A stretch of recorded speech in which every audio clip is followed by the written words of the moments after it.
Hi everyone, it's your boy Zach, and this is my review of Star Trek Discovery Season 3, Episode 1. I don't I don't think I've ever said anything like this before in this channel or my other channel where I review comics, but if you unironically liked this episode, you're a stupid asshole. I know that geek media is full of hot takes, and I'm usually the guy who likes the stuff that other people don't like, but this was objectively terrible in a way that felt fake. So I don't bring it up a lot on this channel, but I guess most people know I've got another channel. I've got a comic book company. I'm a creative person. I don't ever say creative. I think that's an asinine trait. I'm a creative, but I write, and I've got a fairly good imagination. But my dreams are usually really dumb and boring. They're basically general anxiety and errands. There's a lot of errands. And then if I sleep too long, my dreams just start getting like LOL so random, kind of stupid. I feel like my brain's like, bro, you sleep for 9 hours. You're good. Wake up. And that's what I kept thinking about with this episode. Like, it feels like when I sleep too long, it's like, oh God, I had a dream. I saw the first episode of Star Trek, Discovery Season 3, and it was just Michael Burnham crying and screaming and punching men who weigh twice as much as her. And then I was like, oh no, that's it. So my history with all of Star Trek is that it's okay. Well, they had the movies. I was too young for the TV show, although it was in reruns. I saw the movies from Star Trek 2 in the theaters. Then I really liked Next Gen. I like DS9. I did not like Voyager. I didn't even see Enterprise. And then I missed out on the whole first season. I just rolled my eyes because Michael Burnham reminded me of this character named Riri Williams from Marvel Comics. Uh, a character who's good at everything and everyone likes her, and yet everyone's also seemingly kind of like terrified of her. Then I watched it kind of, I went to go hate watch it like right before I think, no, like a year or so after it was actually on, it launched, and I kind of liked it. If you kind of forgot, the budget for season one was insane because they basically got Netflix to pay for it. So you were seeing feature film quality effects, costumes, sets, everything, like in every single scene.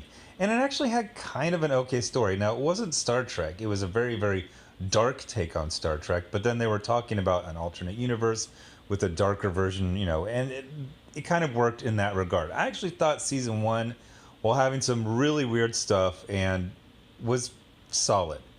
Season two, they lost their Netflix funding, so it got cheaper, which was kind of good. They brought in Pike and Spock kind of awkwardly, but they were there, and you had something to, okay, Michael Burnham's crying again, but oh, hey, there's Spock, or hey, there's Pike, or then there was number two and her two number twos. Oh my gosh.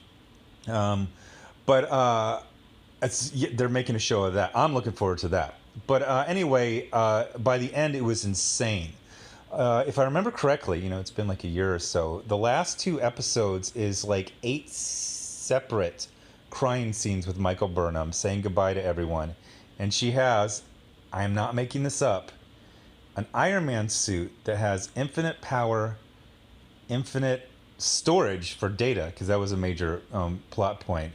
It can fly in space indefinitely. Can it teleport? It can travel through time, right? It's been a while, but it was ridiculous. It was magic.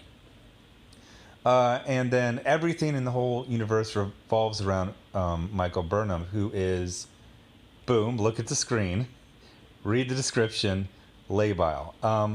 Michael Burnham is one of the most mentally ill people I've ever seen in the Star Trek franchise.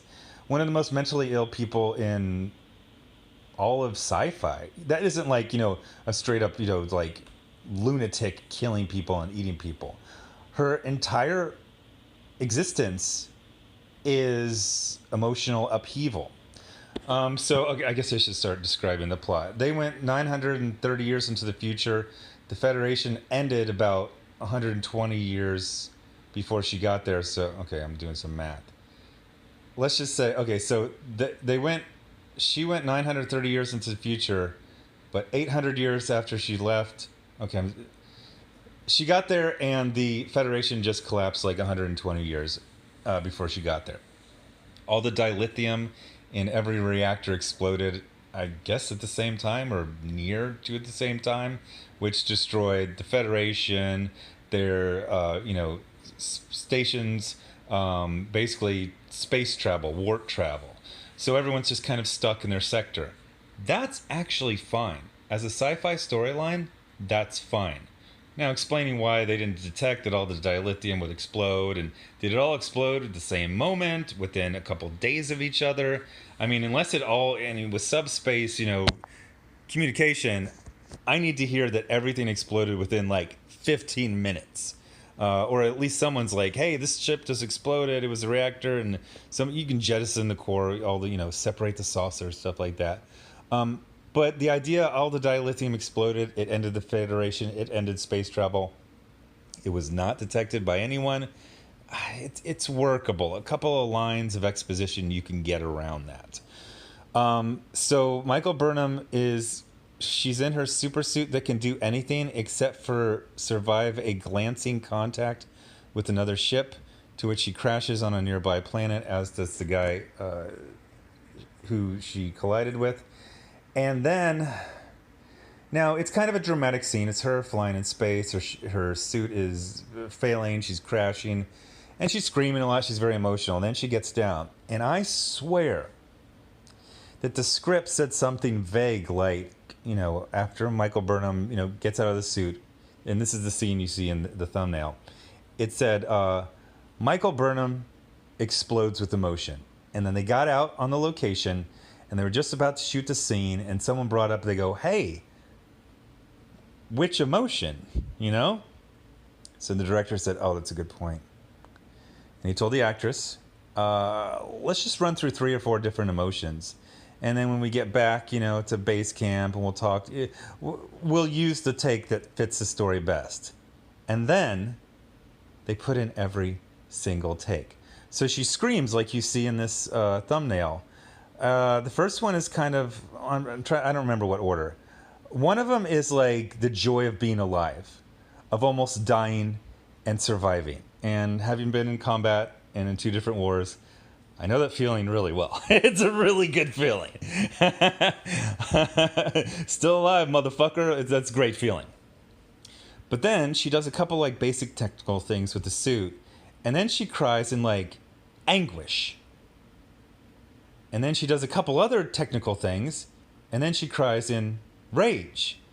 And this is all within like a minute and a half to 2 minutes. This is, there's different takes on the Federation. Federation is paramilitary. They've got military rank structure, they have weapons, they have military training, but they're not exactly a military. If you want to talk about someone fundamentally unqualified to be in any version of any military, it's Michael Burnham. She's a narcissist. She's severely mentally ill. And her emotions are just like in constant flux. I don't mean like every week. I mean like every 3 minutes she's crying or screaming or punching. She's punching so many people. And again, 105-pound woman, 210-pound dudes, and she's just punching them. You know the bit from like the 1980s buddy movies, whatever, 48 Hours, Nick Nolte, and they're always trying to get each other, and it was like, hey, you tried to do this to me, and then hey, and then they do this, they do the cheap shot punch. Okay, you got me, and then they get 4 times in like 20 minutes that happens, and again, teeny tiny 105-pound woman. They introduced this new guy, Cleveland Booker. He's basically like the classic hero, rogue, action guy. He's good.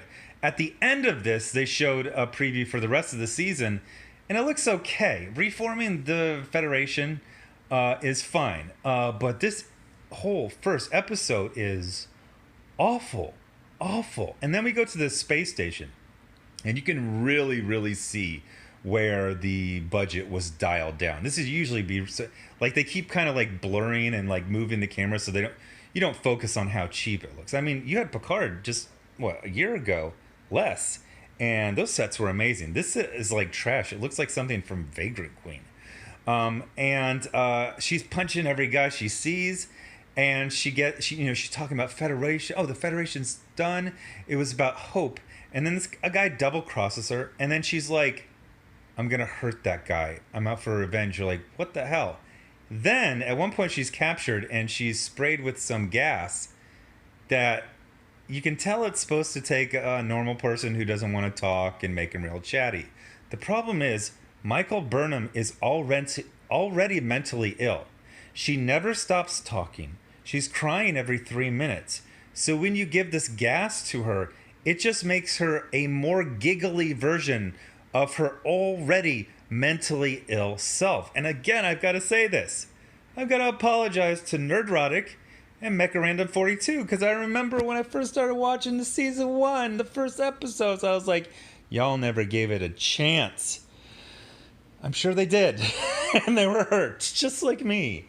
This isn't a TV show.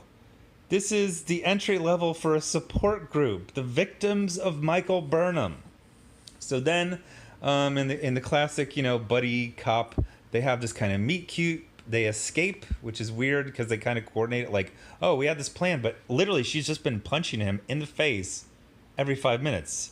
Then they get down to it. Oh, then all of a sudden they inject some like really trash, like fifth generation hand-me-down Whedon humor of these two interrogator guards, whatever. Then they rescue a giant slug and he's friendly. But Daddy eats Michael. Uh-oh. Now, we just seen him eat, or her eat 2 or 3 people and kill them. Michael got, and then he phoned up Michael. And she phoned up Michael and she flew across the beach and it was silly. And then Michael Burnham, after she was eaten by a 30-foot space slug, says, oh, that was crazy. And then they just hold the camera on for an uncomfortably long time. So then I even forgot the scene where, so it's the future, so there's more high tech. People have personal transporters. Your bed is not a bed, it's a series of metal rods that come out of the floor and then look like cloth. I don't know. But then everyone who exists in this future is like a stupid asshole. Like, everyone's just rude and dumb, and they fall for dumb tricks, and their fights are just them blasting at each other from like 15 feet away and never hitting shit, falling for super obvious tricks and constantly punching each other. And then at one point, Book, they call him, he goes, hey, I've got this thing that can communicate. And she goes, oh, really? He's like, yeah, just with anything. And then she goes, Discovery, are you there?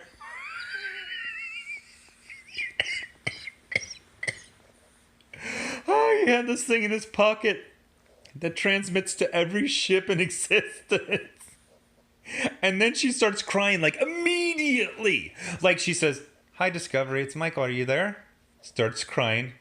Discovery, are you there?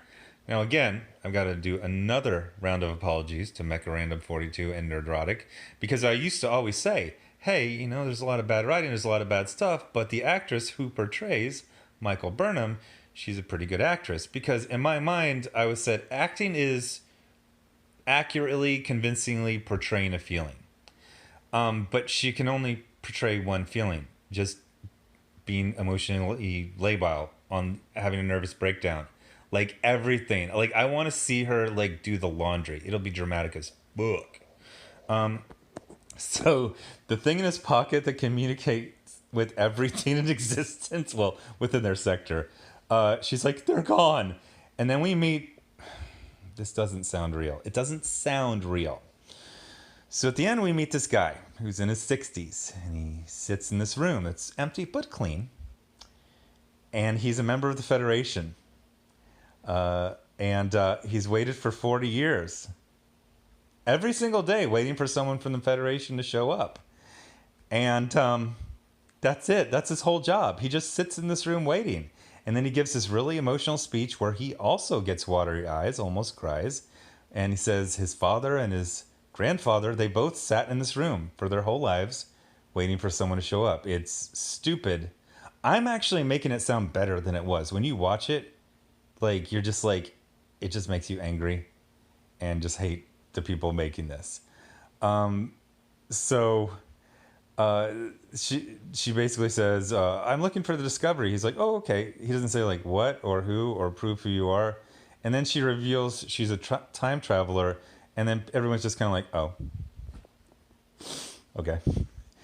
And then they do this, like, I swear, this is like, I don't think anyone who writes this actually likes sci-fi. It's all like off the shelf stuff that like normies would know about. It's like, time travel was outlawed after the Temporal Wars. They're like, oh, just like the thing about the, yeah, just like the Clone Wars. Just awful. Just awful. And I remember I used to get so bothered at Mecha Random 42 and Nerdrotics, their hot takes. I was like, you ain't giving it a chance. Like if you like this, unironically, you're a stupid asshole. I'm not even sorry, but I almost said I'm sorry. I'm not sorry. Like, this is hideous. One thing you can never do. I mean, season 2, we had Pike, and we had Spock, and we had number 2's Milkers. And we had some other stuff, and it was good. It was solid until the end. It really just fell apart in the last 2 episodes. You cannot have an episode focusing on Michael Burnham. You can't. Because they showed the previews for the other... I understand it's cheap. It's cheaper that way. They showed the future episodes, and you see the crew. I like the crew. I like the crew except for Michael. Like I said, reforming the Federation, mystery of what happened with the dilithium, that's fine. That's fine. But I'm sure they're either filmed this whole thing or they're done. That's one of the good things about having like traditional, long seasons that last, from September to May, is that you can start that season and you can get the reaction of people and then you can course correct. They have no chance to course correct. Awful. Like, I was in shock for almost this entire episode. And then when it was winding down, I was like, okay, we're almost done. Michael Burnham will knock out like 4 more guys that are twice her weight and then cry 5 more times. Oh no, then we get to the scene where the Indian guy's been sitting in an empty room for 40 years waiting for someone to come in. Oh God. Awful. So bad. I didn't like the first episode of Lower Decks, which actually my review of it did really, really good. It was like, I think the top viewed video on this channel. I am going to be back for this one because I like the crew. The basic concept of this, there's nothing wrong with it, of the plot. I actually thought when they were going like 900 years in the future, I thought everyone was going to be so like ethereal and evolved. Like, not really. They seem devolved, but you didn't need to go 900 years in the future. You could have gone 100 years. It would have been fine. Putting the Federation back together is fine. But having a mentally ill narcissist as the one reforming it and defining how it is. So I'm going to at least give, 2 more episodes a try. But anyway, thanks for watching. And I don't know what I'm going to be... I'm watching Dune again. I really like it. And then they got a comic, House of Atreides. I'm not going to do that here. I reviewed that on my other channel. But I'm watching like 6 different things at the same time. So I don't know what I'm going to be reviewing next on this channel. Thanks. Bye.